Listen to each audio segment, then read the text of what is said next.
अस्सलामुअलैकुम, कैसे हैं आप सब लोग। आई होप आप सब लोग ठीक ठाक होंगे। मेरी दुआ भी है कि आप लोग जहाँ पे भी हों बिल्कुल ठीक ठाक हों, खैर खैरियत से हों। तो जनाब आज का जो व्लॉग है ये इसकी शुरुआत मैं कर रही हूँ जहाँ कल का व्लॉग एंड किया था। तो मैं जब घर आई आप ही की तरफ से आके मैंने सबसे पहले चाय बनाई क्योंकि मेरा दिल कर रहा था चाय पीने का। इवन तो काम इतने ज़्यादा थे लेकिन मैंने सोचा कि चाय पी के थोड़ा सा एक्टिव होती हूँ और फिर कामों की शुरुआत करती हूँ, क्योंकि जब सुबह मैं गई थी तो हर चीज़ ऐसे ही छोड़ गई थी। तो पूरे रूम की क्लीनिंग होने वाली थी और सब कुछ बहुत ज़्यादा मैस हुआ हुआ था। अभी आपको मैं दिखाती हूँ। लेकिन मैंने सोचा कि जितनी देर के लिए मैं चाय पी रही हूँ मैं बिल्कुल भी नहीं सोचूंगी कि मुझे अभी ये करना है वो करना है। पहले सुकून से बैठती हूँ और चाय पीती हूँ, उसके बाद फिर आगे के काम तो करने ही करने हैं। क्योंकि हम औरतों के अंदर ना ये आदत होती है कि हम लोग जिस टाइम मतलब जो काम कर रहे होते हैं ना उस काम के अंदर हम पूरा ध्यान नहीं देते हैं और इधर उधर की सोचें सोचते रहते हैं। अगर आप लोग कोई भी काम करें ना तो पूरे दिल से वो काम करें। इस तरह ना आपके अंदर की थॉट्स या नेगेटिव थॉट्स या मतलब टेंशन्स बहुत हद तक कम हो जाती हैं हर काम में, अगर आप लोग फोकस उसी काम पे करते हैं।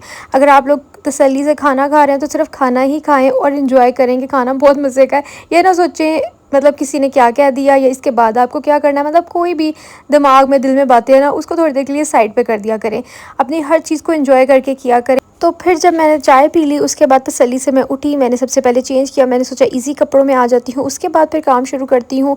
और ज़वार के फिर कपड़े मैंने सोचा है अब ये कि मैं डेली बेसिस पे साथ साथ जो भी दो चार कपड़े होंगे तो मैं अपने लिए बर्डन नहीं बनाऊंगी, क्योंकि मुझे उसके कपड़े हैंड वॉश ही करने हैं, मशीन के अंदर ना बुरा आ जाती है। तो इसीलिए मैंने सोचा कि छोटे छोटे तो कपड़े होते हैं तो बस रोज़ के रोज़ जितने भी होंगे तो वो धो लिया करूँगी, तो इतना बर्डन भी नहीं मेरे ऊपर आएगा। तो इसीलिए अब मैंने हेल्पर्स तो नहीं धुलवाने, क्योंकि मैंने आपको कल बताया था ना कि हेल्पर जो है ना वो अच्छे से नहीं कपड़े धोती हैं और वहीं के वहीं स्टेन्स लगे रहते हैं। और अब मैं ना अपने रूम को तैयार करी थी रात के लिए। तो रात में मैं क्या करती हूँ कि मैंने ना दोनों साइड्स पे, एक साइड पे तो बहुत मोटा वाला कालीन है ना तो वो एक साइड पे होता है और दूसरी साइड पर एक एक्स्ट्रा बेडशीट लेके ना तो वो पहले नीचे बिछाती हूँ और उसके ऊपर मैं बिछाती हूँ गद्दा और उसको फिर से बेडशीट के साथ कवर कर देती हूँ कि अगर इन केस ज़वार गिरता भी है, अल्लाह ना करे, लेकिन फिर भी जस्ट इन केस अगर ऐसा होता भी है तो एहतियातन दोनों साइड्स को इसीलिए हम लोगों ने कवर किया होता है ताकि गिरे भी तो उसको चोट ना आए। क्योंकि ज़वार ना एक दफ़ा ऐसे हुआ है ना, लेकिन शुक्र है कि कालीन पे ही गिरा था। तो तब से मैं बहुत ज़्यादा डरी हुई हूँ और तब से तो मैं इतना डरी हूँ कि मैं उठ उठ के देखती हूँ ज़वार कहाँ है, ज़वार कहाँ है।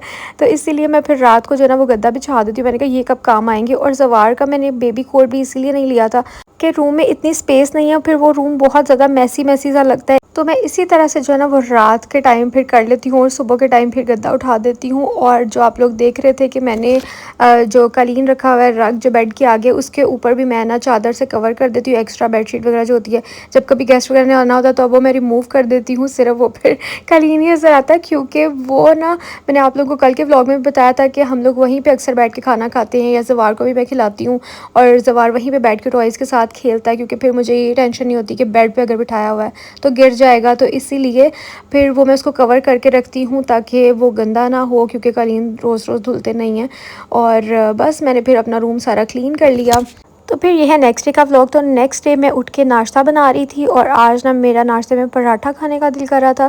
तो इसीलिए फिर मैंने सोचा कि चलो आज पराठा बना लेती हूँ। थोड़ा सा सालन भी पड़ा हुआ था हमारा उस दिन से शनिवारी वाला, तो साथ वो भी गर्म कर लेती हूँ और साथ में एग्स बना लेती हूँ।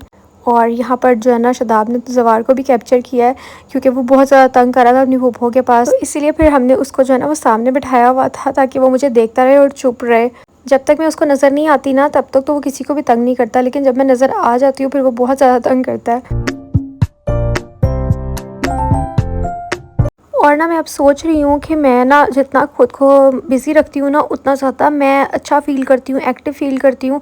और अब मैं सोच रही हूँ कि मैं ना अपने रूम का काम भी खुद ही कर लिया करूँगी, क्योंकि हेल्पर जो है ना वो बहुत ज़्यादा छुट्टियाँ करती है बहुत। तो इसलिए अगर वो वीक में 2-3 दफ़ा आ भी रही है ना तो फिर वो आना ना आना एक बराबर है, क्योंकि बाकी सारा टाइम मुझे खुद देखना पड़ता है। तो फिर मैं कहती हूँ कि चलो मैं खुद ही कर लेती हूँ। अब क्या मतलब 2-3 दिन के लिए भी मैं उसको क्या ही बुलाऊँ।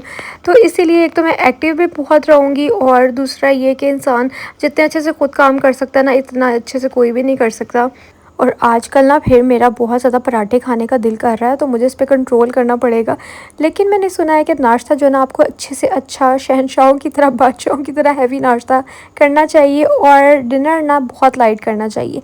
तो इसलिए मैं सोच रही हूँ कि अगर मैं हैवी नाश्ता कर भी लेती हूँ ना, तो इसकी वजह से मेरी बॉडी में पूरा दिन इतनी एनर्जी रहती है अल्हम्दुलिल्लाह, कि फिर मतलब कोई भी काम करते हुए मुझे ये नहीं होता कि मैं थक रही हूँ या मेरा दिल नहीं कर रहा वो काम करने का, मतलब सुस्ती नहीं होती है।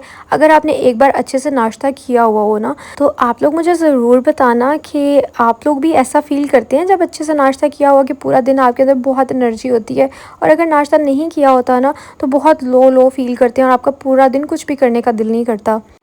कैसे मतलब इंसान के अंदर वक्त के साथ साथ कितनी चेंजेस आ जाती हैं, कि एक टाइम था जब मुझे नाश्ता करना बिल्कुल भी पसंद नहीं था, और अब आहिस्ता आहिस्ता मुझे वही चीज़ें जो है ना वो अच्छी लगने लग गई हैं। फिर सवार के कपड़े रात को मैंने धो के डाल दिए थे, तो वो अब ड्राई हो गए, तो मैं ले आई। और यहाँ पर मैंने अब अपना निकाला है ड्रेस, जो कि मुझे भेजा था ज़ीनिया कलेक्शन ने। तो इतने दिन से ही आया पड़ा हुआ था कि मुझे इसकी वीडियो बनानी थी। मैंने सोचा फाइनली आज ये भी काम कर ही लेती हूँ, और इसकी भी जो है ना वो टेंशन मेरे सर से उतर जाएगी। तो बस कंटेंट शूट करना बहुत मुश्किल, ख़ास तौर पे गर्मियों में। और फिर मैंने इसके साथ जो है ना कुछ एक्सेसरीज़ वगैरह निकाली थी, और ये आप लोगों को वॉच तो याद ही होगी, ये मैंने टीमू से मेरे ख्याल से, और नहीं सॉरी नशीन से ऑर्डर की थी। और ये इयररिंग्स जो है ना ये शादाब ने मुझे बात पक्की पे भेजे थे, ये भी मैंने आप लोगों को दिखाए हुए हैं। तो बस मैं घर से ही जो है ना वो सारी चीज़ें मेरी मिक्स एंड मैच हो जाती हैं, इसीलिए मुझे अगर कहीं रैंडमली कोई चीज़ अच्छी लगती है ना, तो मैं फ़ौरन ले लेती हूँ, क्योंकि मुझे पता है कि बाद में वो काम आ जाएगी। अब अगर अभी नहीं भी आ रही, तो यहाँ मैं रेडी हो गई थी क्योंकि गर्मी बहुत ज़्यादा थी, तो मैंने बाल बांध लिए। लेकिन ना जब मैं पार्क में गई तो मौसम इतना अच्छा था कि फिर मैंने सोचा कि खोल लेती हूँ, और वैसे भी ऐसे लुक ज़्यादा अच्छी आ रही थी। फिर अज़ान होने लगी, तो मैं जल्दी जल्दी से घर वापस आ गई, और बस अब जाके बाकी की जो है ना वो काम सारे देख रहे हैं।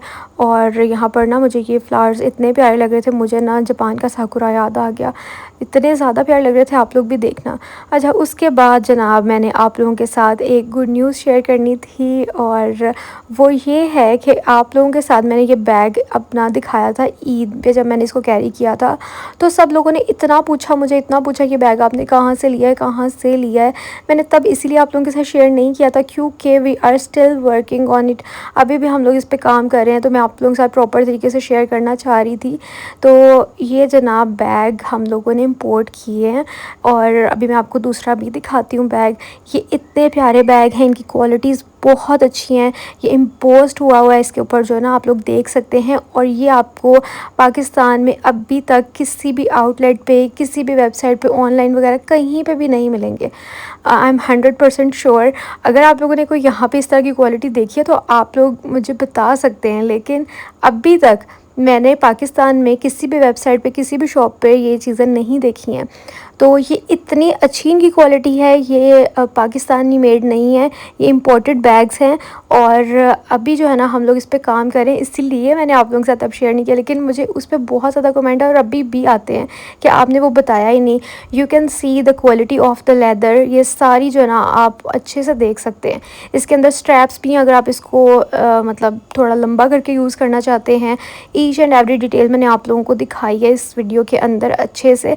तो अभी जो है ना प्रॉपर ऑफिशियल हमारी वेबसाइट और इन सब चीज़ों पे काम हो रहा है, और तब मैं आप लोगों के साथ प्रॉपर फिर शेयर करूँगी। लेकिन फ़िलहाल के लिए अगर आप लोगों ने ऑर्डर करना है, प्री ऑर्डर या कुछ, तो आप लोगों के साथ मैं व्हाट्सएप का नंबर यहाँ पे शेयर कर रही हूँ, उस पे जाके जो है ना वो आप लोग पूछ सकते हैं डिटेल्स।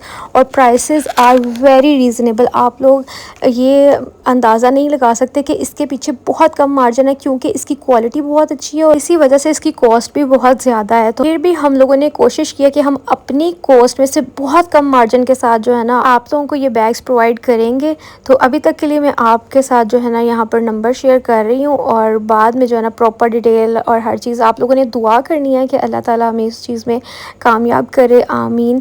और बस यही कोई छोटा सा सरप्राइज़ था, क्योंकि बहुत से लोग पूछ रहे थे और ये बैग लेना चाह रहे थे। तो अब जो है ना वो आप लोग इस नंबर पे जो मैंने शेयर किया वहाँ पे मैसेज कर सकते हैं, और बाकी डिटेल्स जो है ना वो आप लोग के साथ वहाँ पे शेयर कर दी जाएंगी।